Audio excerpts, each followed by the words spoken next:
muchas gracias a todos nuestros oyentes por su interés y por la participación en el evento. Sin ustedes, obviamente, el evento no sería necesario. Y además quiero insistir, de acuerdo con lo que ha dicho Gonzalo, ustedes son los protagonistas y no son palabras de cortesía o palabras huecas. Lo importante es que ustedes puedan formular aquellas dudas que se les plantean cuando hacen la declaración de la renta, las dudas que se les han quedado en el tintero. Es una conferencia hecha por y para ustedes y sin perjuicio de que yo conduciré una breve exposición sobre la materia. Lo importante es que puedan ustedes plantear todas aquellas dudas a las que se han enfrentado en alguna ocasión al hacer la declaración del IRPF, ¿no? Como todos saben, en mayor o menor medida, porque todos nos hemos enfrentado ya alguna vez a esta obligación de la declaración de la renta, el impuesto sobre la renta es un impuesto de carácter dual. Trata de forma distinta lo que la ley considera rentas del ahorro del resto de las rentas. Son dos apartados completamente diferenciados a efectos fiscales, ¿no? Las rentas del ahorro, que ahora iremos viendo cuáles son las categorías y sus normas para integración y compensación, pues se graban una vez que las sumamos y las integramos, se graban con lo que llamamos la tarifa del ahorro. De ahí resulta lo que es la cuota del ahorro. Y en cambio el resto de rentas pues van con lo que llamamos la tarifa general. Tarifa general que tiene especialidades autonómicas. Aquí en la presentación, y ahora lo verán en la diapositiva, hemos hecho constar la tarifa estatal, que sería de aplicación en aquellas comunidades que no hubieran hecho uso de sus competencias normativas, pero todas han hecho en mayor o menor medida uso de estas competencias normativas y por tanto hay algunas pequeñas especialidades, ¿no? Sumando la cuota de la renta del ahorro y sumando la cuota del resto de las rentas, pues nos sale la cuota total, que es la cuota, no digo que vamos a pagar en IRPF, porque habrá que descontar en su caso retenciones y pagos a cuenta, pero digamos que eso es lo que mide la carga fiscal que soportamos, ¿no? Como decíamos, la tarifa estatal yo creo que es de todos conocida. En fin, este año pues hemos iniciado el ejercicio con algunos incrementos de tributación, sobre todo para lo que son rentas superiores a los 300.000 euros, que hemos pasado de un tipo, y insisto, es tarifa estatal, de un tipo del 45% a un tipo en fin, antes se aplicaba el 45% para más de 60.000 y ahora para más de 300.000 el tipo es el 47%. Y lo mismo ha ocurrido con las rentas del ahorro. También hemos tenido, a través de la ley de presupuestos de 2021, pues algún incremento en la tributación de las rentas del ahorro. Hasta este ejercicio, pues la tributación máxima era de un 23% para las rentas superiores a 50.000 euros y desde 1 de enero de 2021, pues para las rentas superiores a 200.000, el tipo aplicable a la renta del ahorro es de un 26%. ¿Qué son rentas del ahorro? Lo decía antes y digo, son las que la ley califica expresamente como tales. Lo digo, porque uno podría pensar que, oye, ¿por qué el rendimiento del alquiler del inmueble donde he metido el ahorro de mi vida no es renta del ahorro? En fin, los rendimientos del capital inmobiliario van a la renta general y van con la escala general. Y las rentas del ahorro, como digo, son solo aquellas que la ley califica como tales, ¿no? Y tenemos dos grandes categorías que es importante distinguir a efectos de su tratamiento y después de las reglas de integración y compensación de rentas, que son los rendimientos del capital mobiliario y las ganancias y pérdidas patrimoniales derivadas de la transmisión de elementos patrimoniales. Y insisto en lo de la transmisión de elementos patrimoniales porque, hay ciertas ganancias patrimoniales que van en la parte general, de la renta, y van con tarifa general, y por tanto pueden ir al 47%. Aquí solo en la renta del ahorro están las derivadas de la transmisión de elementos patrimoniales.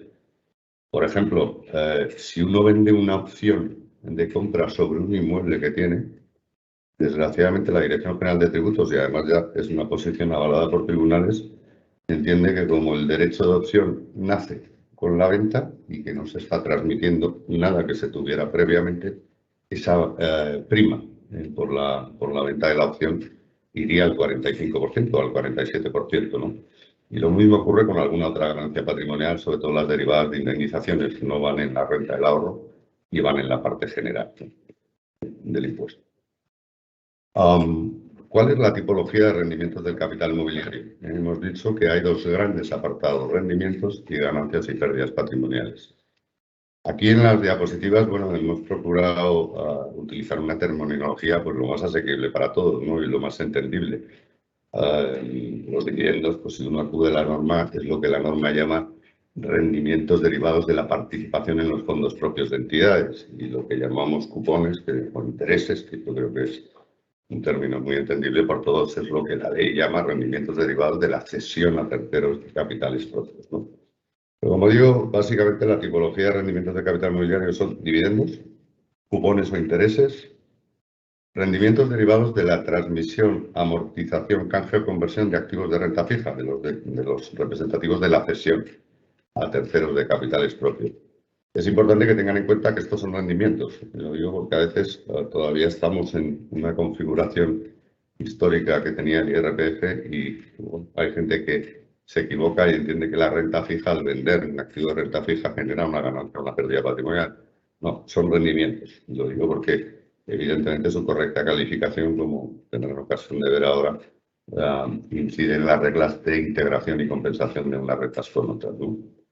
En renta fija, como veremos también luego para digamos, renta variable o fondos de inversión, hay lo que llamamos la norma antiaplicaciones. El legislador entiende, no nos deja, si hacemos una venta de un activo de renta fija y lo compramos inmediatamente, es decir, si hacemos la pérdida para tomarnos el crédito fiscal, el legislador entiende que no hemos querido desinvertir y no nos deja tomarnos la pérdida hasta que vendamos ese activo de renta fija, ¿no?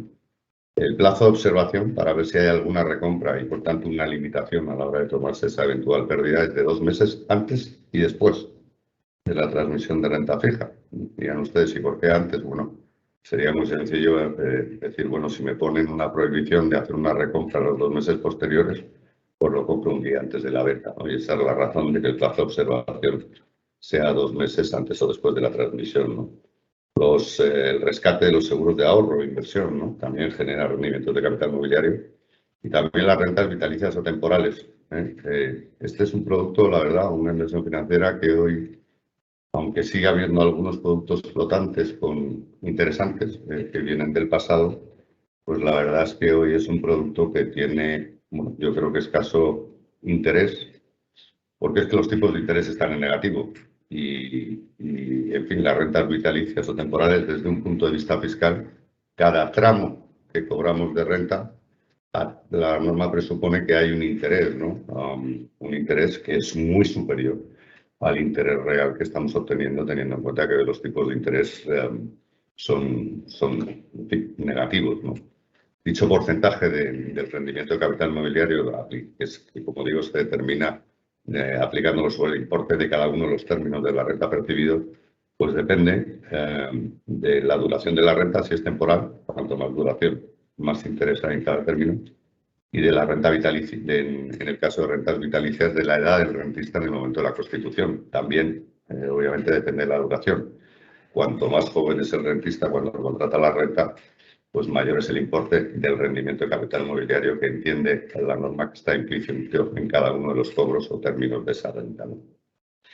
Y en materia de gastos deducibles de rendimientos de capital mobiliario, pues solo tenemos una línea, de administración o custodia, y realmente en estos gastos está pues todo lo que tenga que ver con el depósito mercantil. Y utilizo esta terminología porque bueno, es la que utiliza nuestra Dirección General de Tributos en contestación a algunas consultas, ¿no? Básicamente es todo lo que tenga que ver con la llevanza de las anotaciones contables, la llevanza de la custodia de los títulos, que hoy por hoy, como están representados mediante anotaciones contables, es el libro de estas anotaciones, y con todo lo que tenga que ver también con el depósito mercantil y ciertos gastos relacionados con el cobro de rentas, dividendos o cupones, pues pueden tener también el carácter deducibles. Lo que no es deducible en ningún caso son los gastos de asesoramiento o de una gestión discrecional de carteras. ¿De acuerdo? Las ganancias y pérdidas patrimoniales. Bueno, pues imagínense, hemos dicho que son las rentas que derivan de la transmisión de un activo que tenemos previamente en nuestro patrimonio. Pues en fin, aquí está, digamos, la tipología más común, ¿no? De activos, acciones, ETFs, reembolso, instituciones de inversión colectiva, opciones y futuros.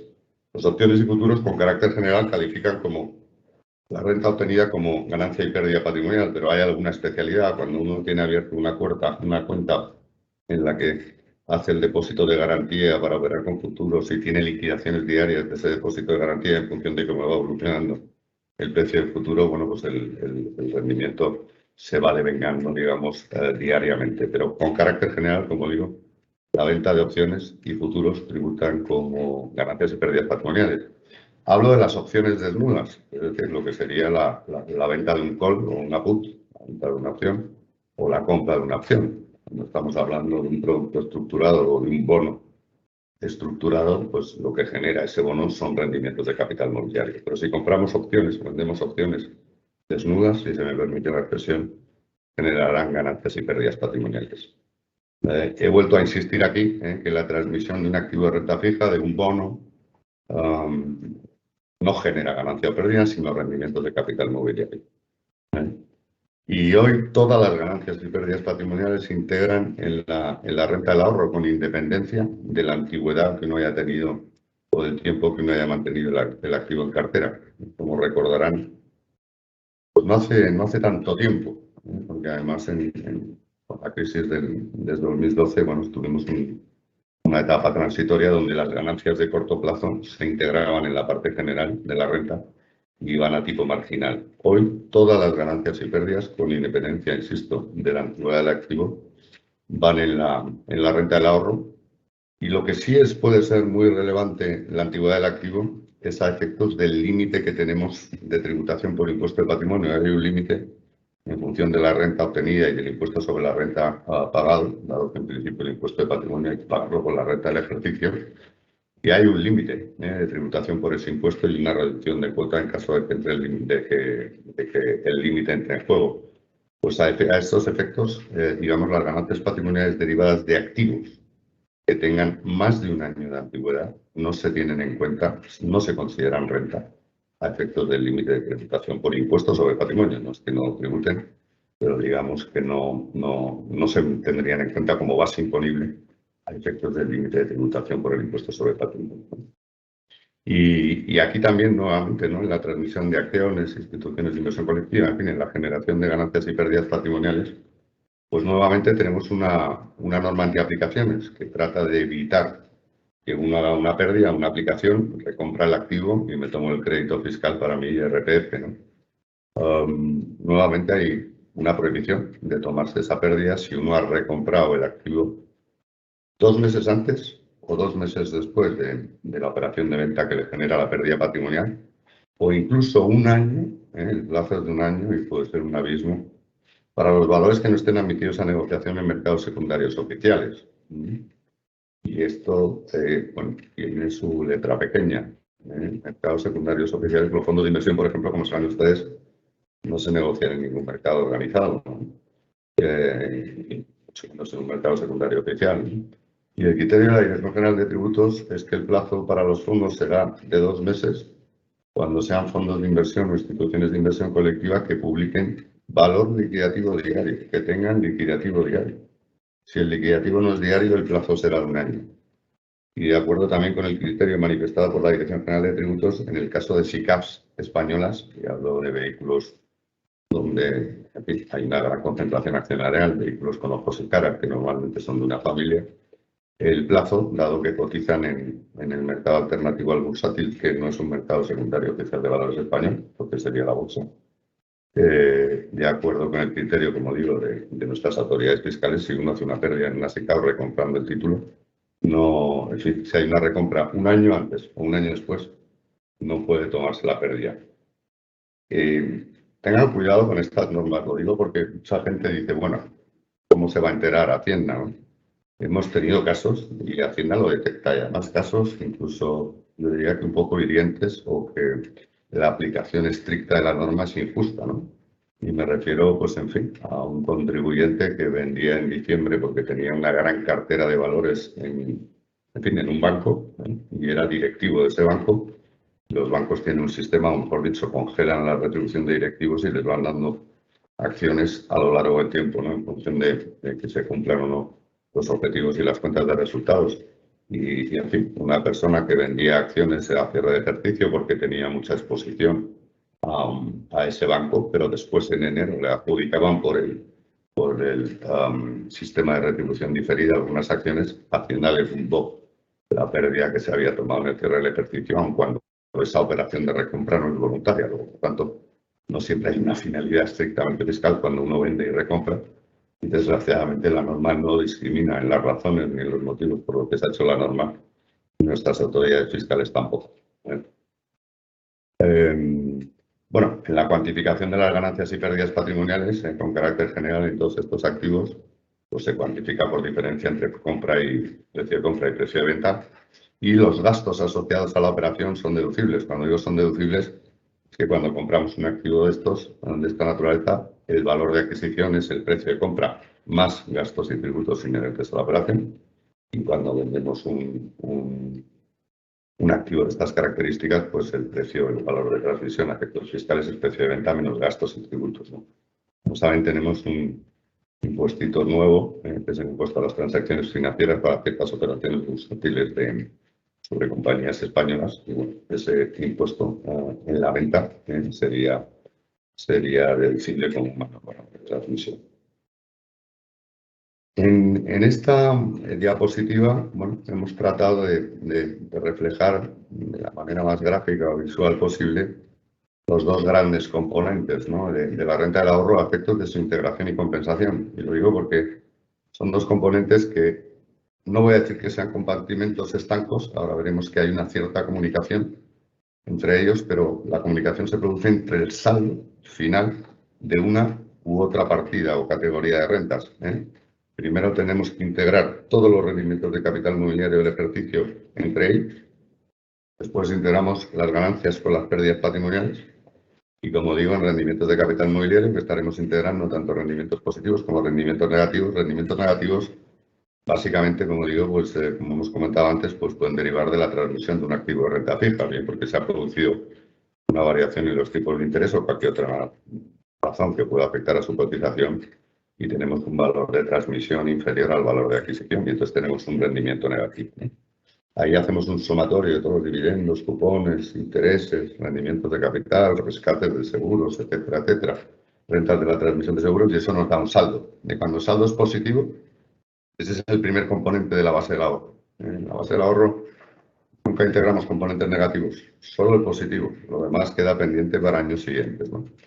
Y en ganancias y pérdidas patrimoniales lo mismo. Cogemos las ganancias y pérdidas que se han generado en el ejercicio, hacemos una suma algebraica y si tenemos un saldo positivo o saldo neto de ganancias patrimoniales, pues ese es el segundo componente de la base del ahorro. Como decía antes, si el rendimiento de capital mobiliario después de la integración de las rentas del ejercicio resulta negativo, podemos compensar ese rendimiento negativo con el saldo positivo de ganancias patrimoniales de ejercicio, pero con el límite del 25% de ese saldo de ganancias patrimoniales. Y el exceso de rendimiento negativo lo guardamos para los 4 ejercicios siguientes, con el mismo orden. Si tengo un exceso pendiente, un exceso de rendimiento negativo pendiente de usar para ejercicios siguientes, primero lo compensaré con los rendimientos de esos ejercicios y, en su caso, si el saldo es negativo, con el saldo positivo de ganancias patrimoniales. Y lo mismo ocurre, como digo, con las pérdidas patrimoniales, ¿no? Si después de hacer la integración y compensación de ganancias y pérdidas del ejercicio tuviéramos un saldo negativo de pérdida patrimonial en el ejercicio, podemos compensarlo con el saldo positivo de los rendimientos. De ahí las flechas estas. Lo podemos compensar con el saldo positivo de los rendimientos con el límite del 25% de ese saldo positivo. Y el resto de pérdida, como digo, lo arrastramos a los 4 ejercicios siguientes y se compensa con el mismo orden. Esto, una vez que lo hemos volcado y hemos incluido y hemos hecho correctamente nuestra declaración de IRPF, como saben, el sistema es muy automático. La propia declaración lleva un inventario de lo que te queda pendiente de años anteriores y lo arrastra. Con carácter general hay que revisarlo bien, pero lo arrastra a los ejercicios siguientes. Activos en divisa. En fin, de esto la verdad que se podría hablar muchísimo, pero quiero dar dos pinceladas. Cuando tenemos una inversión en un activo denominado en una moneda distinta al euro, pues de alguna manera tenemos dos inversiones. El activo subyacente, se compra un Microsoft, ¿sí? Y luego, por otro lado, pues la evolución de la divisa. Si compra un activo en dólares, pues en fin, dependerá de la evolución del tipo de cambio dólar-euro y de cómo venda el día de mañana el dólar para ver qué ganancia tengo por la diferencia de cambio. Tanto la renta derivada y la venta de las acciones, de esas acciones denominadas en divisa, como la renta que genere la diferencia de cambio, la diferencia entre el precio aplicado en la compra de la divisa y el precio de venta aplicado en la divisa, son ganancias y pérdidas patrimoniales. Lo que pasa es que tienen distintas reglas de imputación temporal. Si yo vendo una acción en dólares y me quedo con los dólares, cosa que, en fin, en singular no ocurre porque entendemos automáticamente la divisa, no hay cuentas en divisa. Pero si yo me quedara con el dólar, primero tendría que calcular cuál es la ganancia en dólares por la acción. La calculo. Si he comprado por 10 dólares y he vendido por 11 dólares, se gana un dólar. Y ese dólar lo convierto con el tipo de cambio fixing. Y eso es lo que integro como ganancia patrimonial en mi IRPF. La diferencia de cambio el día que venda la divisa. Entonces, compararé cuál es el tipo de cambio aplicado en la compra y cuál es el tipo de cambio aplicado en la venta de la divisa. En renta fija, pues ocurre otro tanto lo mismo. Tenemos el activo de renta fija y tenemos la diferencia de cambio. Si es una renta fija, como digo, denominada en una moneda distinta al euro, ¿no? Y lo que ocurre es que aquí la calificación de la renta que genera la transmisión del activo de renta fija y la calificación de la renta que se obtiene al vender la divisa es distinta. La calificación del activo, como hemos visto, o de la renta derivada de la transmisión de un activo de renta fija, califica como rendimiento de capital mobiliario y la diferencia de cambio que obtengamos al transmitir la divisa califica como ganancia o pérdida patrimonial. Y nuevamente tenemos una distinta regla de imputación temporal entre lo que es el rendimiento de la transmisión del bono y la diferencia de cambio, la ganancia o pérdida patrimonial por venta de la divisa. El rendimiento del bono tengo que integrar el rendimiento cuando vendo el bono y la diferencia de cambio cuando vendo la divisa. ¿De acuerdo? Nuevamente, aquí el rendimiento del bono, ¿cómo lo calcularía? Si compro bono por 10 dólares y transmito bono por 11 dólares, mi rendimiento es $1 y lo convierto por el tipo de cambio fixing del día de la operación. ¿De acuerdo? Y luego tendré que comparar adicionalmente a qué tipo compré la divisa, tipo de cambio, y a qué tipo de cambio la venta para integrar la correspondiente ganancia o pérdida patrimonial. En cambio, en el ámbito de las instituciones de inversión colectiva, bueno, las diferencias de cambio tienen la misma calificación que el reembolso del fondo. Ambas califican como ganancia o pérdida patrimonial. Y aquí ambas se generan en el mismo momento. Yo cuando hago el reembolso de un fondo en dólares, con independencia que me pudiera quedar subido en el dólar, se calcula esa ganancia por diferencia entre el contravalor en euros del precio de adquisición y el contravalor en euros del precio de transmisión. Por tanto, el resultado que obtengo en el reembolso de una IC, me quede o no en la divisa, integra simultáneamente el del fondo o activo subyacente y la diferencia de cambio. Por tanto, aquí la regla de imputación temporal es la misma. Cuando vendo un fondo en dólares, genero simultáneamente ambos tipos de renta. Esto, en fin, ha sido una necesidad o una obligación, casi diría que derivada del guión.